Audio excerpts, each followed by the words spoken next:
السلام علیکم ورحمۃ اللہ وبرکاتہ۔ مسلم سٹوری اردو کے معزز سامعین، جنگ بدر کفر و اسلام کا مشہور ترین معرکہ ہے۔ اس میں مسلمانوں کی تعداد 313 اور کافروں کی تعداد 1000 ہے، جبکہ مسلمانوں کے پاس بوڑھے، جوان اور بچے اور انصار و مہاجرین ہیں۔ کافروں کی تعداد تقریباً 1000 جنگجو اور بہادروں کے ساتھ ساتھ 100 بہترین گھوڑے، 700 اونٹ اور قسم قسم کے مہلک ہتھیار تھے۔ بلکہ مسلمانوں کے پاس اسلحہ کی تعداد کہ پوری مسلمانوں کی 313 فوج میں 6 زر ہیں اور 8 تلواریں تھیں، اور کافروں کے پاس 100 گھوڑے، 700 اونٹ اور قسم قسم کے مختلف ہتھیار تھے۔ تو اس بارے میں آج آپ کے سامنے ہم ایک واقعہ پیش کریں گے جو قرآن اور حدیث کی روشنی میں اوتھینٹک اور سچا واقعہ ہے۔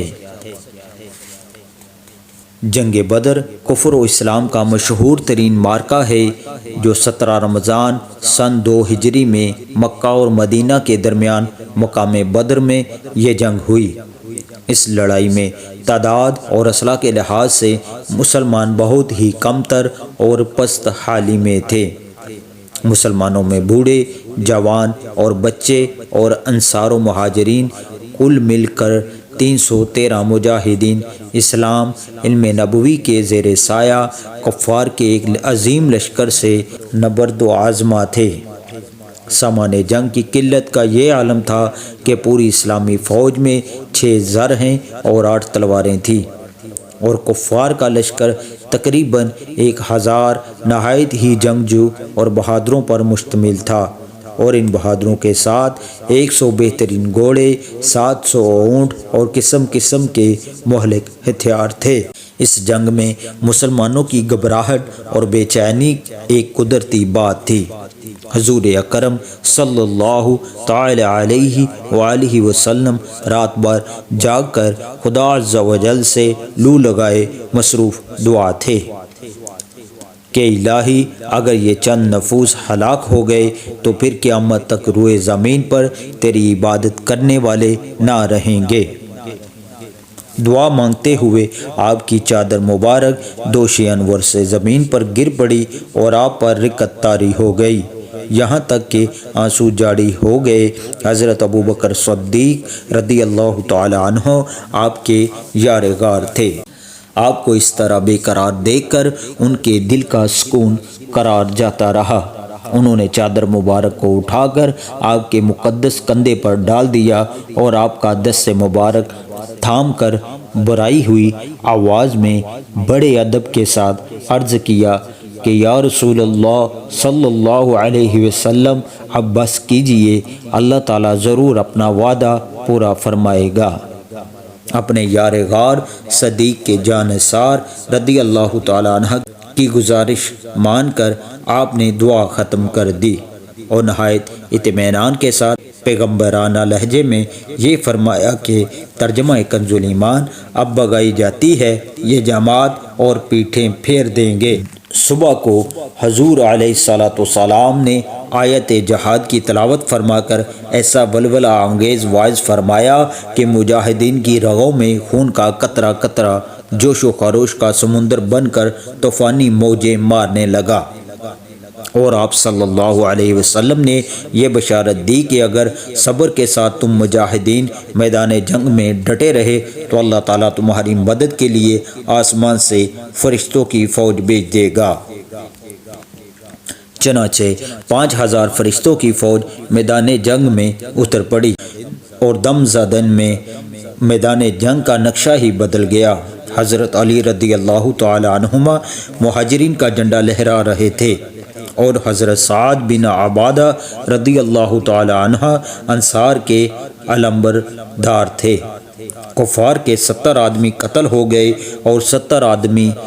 گرفتار ہو گئے، باقی اپنا سارا سامان چھوڑ کر فرار ہو گئے۔ کفار کے مقتولین میں قریش کے بڑے بڑے نامور سردار جو بہادری اور سپاہگری میں یکتائے روزگار تھے، ایک ایک کر کے سب موت کے گھاٹ اتار دیے گئے۔ یہاں تک کہ کفار قریش کی لشکری طاقت ہی فنا ہو گئی۔ مسلمانوں میں کل 14 خوش نصیبوں کو شہادت کا شرف ملا، جن میں 6 مہاجر اور 8 انصار تھے، اور مسلمانوں کو بے شمار مال غنیمت ملا جو کفار چھوڑ کر فرار ہو گئے تھے۔ اللہ تعالیٰ نے جنگ بدر اور فرشتوں کی فوج کا تذکرہ قرآن مجید میں ان لفظوں کے ساتھ فرمایا کہ ترجمہ کنز ایمان، اور بے شک اللہ نے بدر میں تمہاری مدد کی جب تم بالکل بے سر و سامان تھے، تو اللہ سے ڈرو کہ کہیں تم شکر گزار ہو۔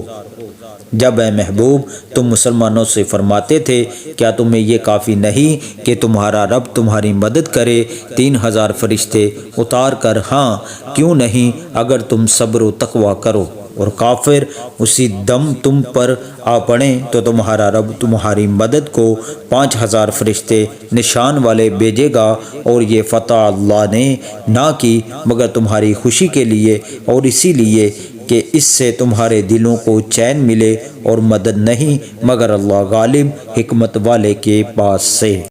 سے درس ہدایت یہ ملتا ہے دوستو کہ جنگ بدر میں مسلمانوں کی تعداد اور سامان جنگ کی قلت کے باوجود فتح مبین نے مسلمانوں کے قدموں کا بوسہ لیا،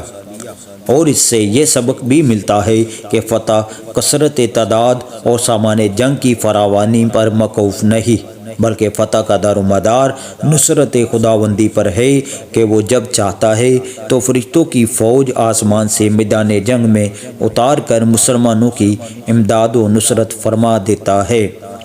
اور مسلمان قلت تعداد اور سامان جنگ نہ ہونے کے باوجود فتح مند ہو کر کفار کے لشکروں کو تہس نہس کر کے فنا کے گھاٹ اتار دیتا ہے۔ مگر اللہ تعالیٰ نے اس کے لیے 2 شرطیں رکھی ہیں، ایک صبر اور دوسرا تقوی۔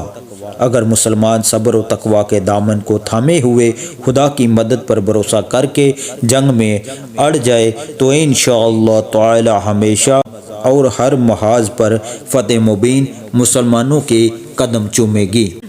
اور کفار شکست کھا کر راہ فرار اختیار کریں گے یا مسلمانوں کی مار سے فنا ہو کر فن نار ہو جائیں گے۔ بس ضرورت ہے کہ مسلمان صبر و تقوی کے ہتھیاروں سے لیس ہو کر خدا کی مدد کا بھروسہ کر کے کفار کے حملوں کا مقابلہ کرنے کے لیے میدان جنگ میں استقامت کا پہاڑ بن کر کھڑے رہیں، اور ہرگز تعداد کی کمی اور سامان جنگ کی قلت و کثرت کی پرواہ نہ کریں، کیونکہ فرمان خداوندی ہے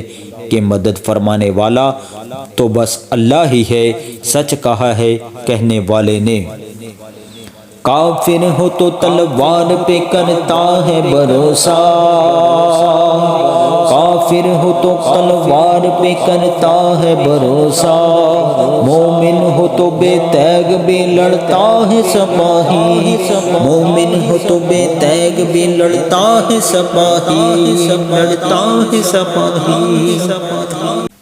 تو دوستو یہ تھی آج کی ہماری ایک چھوٹی سی ویڈیو جنگ بدر کے بارے میں، تو امید ہے آپ کو پسند آئی ہوگی، اور یہی اوتھینٹک اور اچھی اور سب سے مستند واقعے کا جو ہم نے آپ کے سامنے ذکر کیا یہی ہے۔ باقی جتنی ویڈیوز آپ دیکھ رہے ہیں، جتنی معلومات آپ دیکھ رہے ہیں، جیسی ہم نے مطلب کہ آپ کے ساتھ باتیں شیئر کی ہیں، اس کے الگ تھلگ جو جس نے بنائی ہوئی ہیں وہ سب کلپنائیں اور اپنے پاس سے بنائی ہوئی باتیں ہیں۔ تو دوستو امید ہے آپ کو ہماری یہ ایک چھوٹی سی ویڈیو پسند آئی ہوگی، تو ملتے ہیں آپ سے نیکسٹ ویڈیو میں۔ اپنا بہت بہت خیال رکھیے گا، اور ساتھ ہمارے مسلم سٹوری اردو چینل کا بھی۔ تو ملتے ہیں آپ سے نیکسٹ ویڈیو میں۔ السلام علیکم ورحمۃ اللہ وبرکاتہ۔